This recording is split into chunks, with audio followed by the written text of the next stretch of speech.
நமஸ்காரம். ஓம் மகா ஸ்ரீஷர் குரு அகத்திய குருவே நமக. நான் இன்னைக்கு குரு கடவுள் அப்படின்ற தலைப்பு கீழே அதோட பாகத்தை தொடர்ந்து நான் இப்போ சொல்ல போகிறேன். அதாவது ஏன் இப்படி பாதி பாதியாக சொல்கிறேன்னா, ஒரே தொகுப்பில் 20 நிமிஷம் நம்ம போடும்போது அன்பர்களால் இல்லைனா இப்போ ஏங்கிட்டு இருக்கிற ஒரு என்ன சொல்கிறது, ஒரு ஃபாஸ்ட் ஃபார்வர்டாக இருக்காங்க எல்லாரும். சீக்கிரம் ஓட்டிட்டு போயிட்டு இருக்காங்க ஒரு வீடியோவையும்.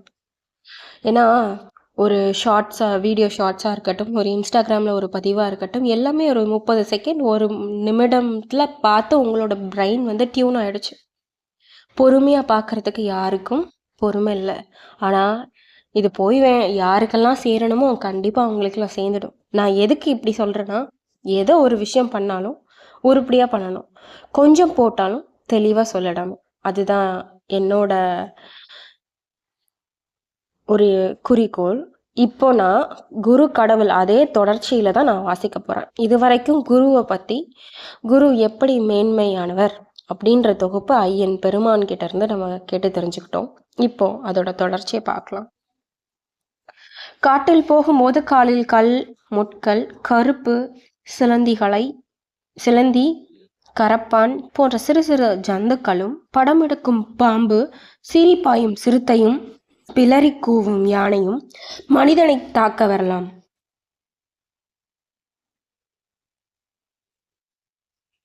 இத்தகைய நிலைமையில் தான் அவனுக்கு தைரியம் கொடுக்கவும், மெய்பலம் கொடுக்கவும், காட்டு மிருகங்களிடமிருந்து தப்பியோட புத்தி கொடுக்கவும் வருகின்றார் கடவுள். ஆதலால் மேல் நோக்கி செல்லும் ஞானிக்கு ஞானம் ஒன்றே போராது, பக்க பலமும் வேண்டும். ஞானத்தை கொடுக்கும் வழிகாட்டும் அவன்தான் குரு என்பவன். பக்க பலத்தை கொடுப்பவன்தான் கடவுள் என்பவன். இப்பொழுது உன் கடைசி மகளை விடத்தில் பொருந்தி யாம் சிறிது உரைக்கலாம் என்று தோன்றுகின்றது. இங்க வந்து கஜராஜ சுவாமிகள் கிட்ட அனுராதா அம்மா, அவங்க தான் கடைசி குழந்தை. இந்த புக்கை தொகுத்து வழங்கினவங்க முழுமையா பண்ணது வந்து அனுராதா கஜராஜ் லோபஸ். அந்த அம்மாவை பற்றி இங்கே ஐயா குறிப்பிடுறாங்க. அவள் கேட்ட கேள்வியோ எப்பொழுது எந்த கடவுளை எதற்காக வேண்ட வேண்டும் என்பதாகும். இத்தகைய கேள்விக்கு பதில் கொடுக்கும் முன் உன் வாழ்வின் முக்கிய குறிக்கோள் என்னவென்பதை சரியாக தெரிந்து கொள்ள வேண்டும். உதாரணமாக, மகாபாரத யுத்தத்தின் போது அர்ஜுனனுக்கு மாபெரும் குருக்கள் ஞானத்தை கொடுத்து மந்திரங்கள் பலவையும் கொடுத்து வழிகாட்டியாக இருந்தனர். ஆயினும் அவனுக்கு யுத்தத்தை வெல்ல வெவ்வேறு திவ்ய அஸ்திரங்கள் வேண்டியிருந்தது. அத்தகைய பொருட்களை குருவினால் கொடுக்க முடியாது. அதற்காக அவன் வெவ்வேறு கடவுள்களை வேண்டி பலகாலம் தவம் புரிந்து திவ்ய அஸ்திரங்களை பெறும் பாக்கியம் உண்டானது. பரம சிவனையும் தியானம் செய்து பாசுபதாஸ்திரம் என்னும் அஸ்திரத்தை அவன் ஏற்றான். இப்படி ஒவ்வொரு மனிதனும் அவனுக்கு பக்கபலமாக இருக்க ஒவ்வொரு தேவர்களை வணங்கி வரம் கேட்டு வேண்டிக் கொள்வது அவசியமாகும். சில விவரங்கள் இப்பொழுது நான் தருகின்றேன். பிரம்ம ஞானம் ஒன்றே போதும் என்று உடல் பசியையும் அடக்கி மேல் நோக்கி செல்பவன் பிரம்மச்சாரியாக இருக்க மகாயோகி, மகா பிரம்மச்சாரி, மகாபலசாலியான ராமபக்த அனுமானை பூஜிக்க வேண்டும். ஒருவன் முன்னேறி கொண்டு செல்லும் போது விக்னங்கள் தோன்றினால் அதை போக்க வினை தீர்க்கும் திரு விக்னேஸ்வரனை பூஜிக்க வேண்டும். ஞானத்தில் முன்னேறும் போது வலிமையில்லாது இருந்தால் வேல்முருகனை வேண்டி தவம் செய்ய வேண்டும். பெரும் தன்மைகளை பெற அன்பே உருவான ஈசனை தான் போற்ற வேண்டும். இப்படி வெவ்வேறு தேவர்களை பூஜிக்க முடியாது இருந்தால் எல்லா குணங்களையும் பெற்று எல்லா சித்திகளையும் எல்லா வரங்களையும் கொடுக்கும் பரபிரம்மஸ்வரூபியான ஆதி பராசக்தியை பூஜிக்க வேண்டும். அல்லது அவளின் மறுஸ்வரூபமான வெவ்வேறு தேவதைகளையும் கூட நீங்கள் வேண்டிக் கொள்ளலாம். காயத்ரி வேறல்ல, பராசக்தி வேறல்ல. ஆதலால் தினம்தோறும் காயத்ரி ஜபம் செய்வது அத்தகைய பலத்தை தருகின்றது. ஆதலால் குரு கொடுப்பது ஞானமும் வழிகாட்டுதலும் மட்டுமே ஆகும். போதிய பலமும் புத்தியும் யுத்தியும் சித்தியும் தருவது கடவுளாகும். இத்துடன் சான்றோர்களிடம் போதிய அளவு காலத்தை கழித்தால் அதில் நீங்கள் முன்னோக்கி செல்லும் பாதைக்கு பக்க பலமும் கிடைக்கும். நான் ஒன்று சொல்ல விரும்புகின்றேன். மேல் சொன்ன விஷயங்களையும் தெரிந்து கொண்டு மன உறுதி இல்லாவிட்டால் முன்னேற்றம் காண முடியாது. ஆதலால் அவ்வப்போது தான் செய்யும் செயல்கள் சரியா என்பதை ஆராய்ந்து சரி செய்து கொள்ள வேண்டும். நேர்மையும் நெறியும் தர்மமும் தவறக்கூடாது. இங்க என்ன சொல்றாங்க? மன உறுதி இல்லாவிட்டால் முன்னேற்றம் காண முடியாது. ஏன் அதை குறிப்பிடுறாங்க இங்க? நம்ம சில சமயம் இந்த மாயையில் அகப்பட்டுரும். நம்ம ஒழுங்காக தான் இருப்போம். சரி, ஐயா நம்மளை ஒழுங்காக இருக்க சொல்கிறாங்க, ஆசை அடக்கும். எவ்வளோ பேராசை இருக்கா, பணத்தாசை இருக்கா, அங்கே போகணும் இங்கே போகணும், அந்த மாதிரி போங்க வாங்க, அது அது இருக்கட்டும். ஆனால் அது போகத்தில் யாரோ நம்மளுக்கு ஏதோ பண்ணிட்டாங்க, ஆனால் நம்மளுக்கு கோவம் வருது. இல்லைன்னா ஏதோ தேவையில்லாத வீட்டில் ஒரு சலசலப்பு இருக்குது. அப்போது நம்ம மனம் தவறிடும். திரும்ப சுவாமி கிட்ட போகிறதுக்கு நம்மளுக்கு மனசு வராது. அப்படி தானே? அதை நீங்கள் அப்படியே விட்டுறக்கூடாது. விட்டுறாதீங்க.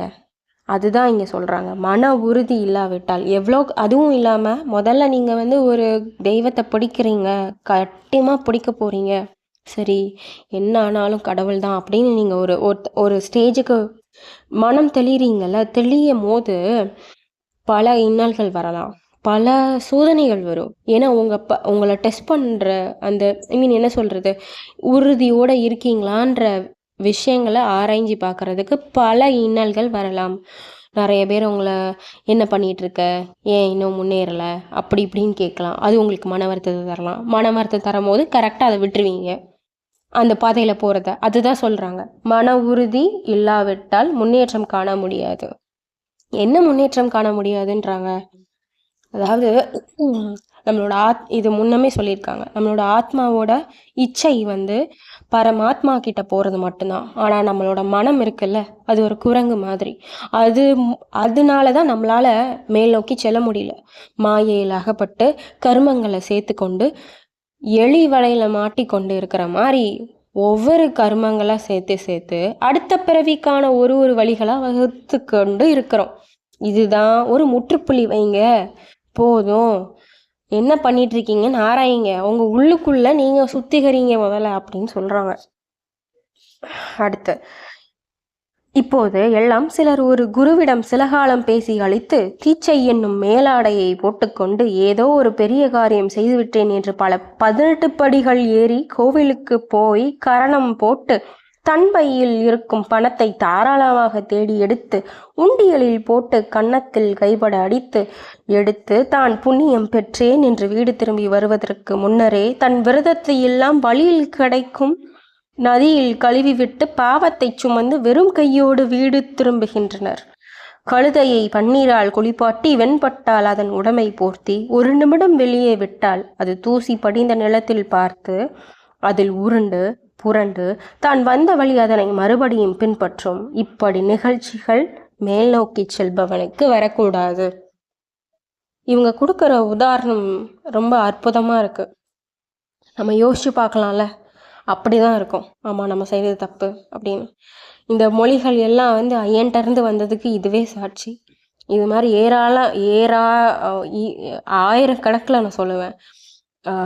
நான் ஒரு உதாரணமும் நான் படிக்கும் போது எனக்கு அதில் உள்ள தாத்பரியம், எதை நினச்சி இதை சொல்கிறாங்க, ஏன் இதை இப்படி ஸ்ட்ரெஸ் பண்ணுறாங்க அப்படின்ற விஷயங்கள் நம்ம கொஞ்சம் ஆராய்ச்சி பார்த்து நம்மளை நம்ம சீர்திருத்திக்கணும்னு நான் நினச்சிக்கிறேன். இங்கேயும் அதை தான் சொல்கிறாங்க. இப்பொழுது எல்லாம் சிலர் ஒரு குருவிடம் சில காலம் பேசி கழித்து தீச்செங்கி என்னும் மேலாடையை போட்டுக்கொண்டு நான் 18 படி ஏறிட்டேன், கோயிலுக்கு போயிட்டேன், தோப்புக்கரணம் போட்டேன், 108 படி 108 அங்க பிரதர்சனம் பண்ணிட்டேன், உண்டியலை காசை போட்டேன், என்னோட கர்மா தீர்ந்துருச்சு. அப்படிலாம் இல்லைங்க. மனசார நீங்கள் உங்களை சுத்திகரிச்சுட்டு அடுத்த நிமிடம் உங்களோட குருவை காலடியில் விழுந்து, அப்பா நான் செய்த தவறு இது, என்னை மன்னிச்சிருங்க, இனிமேல் தவறு செய்யாமல் இருக்கிறதுக்கு வழிகாட்டுங்க, என்னை மேல் நோக்கி செல்றதுக்கு ஒரு சின்ன சின்ன சைன் கொடுங்க, நான் அதை பிடிச்சி மேலே ஏறி வரேன், நானும் நல்லா இருக்கணும், இந்த உலக மக்களும் நல்லா இருக்கட்டும். பிரார்த்தனை பண்ணுங்க.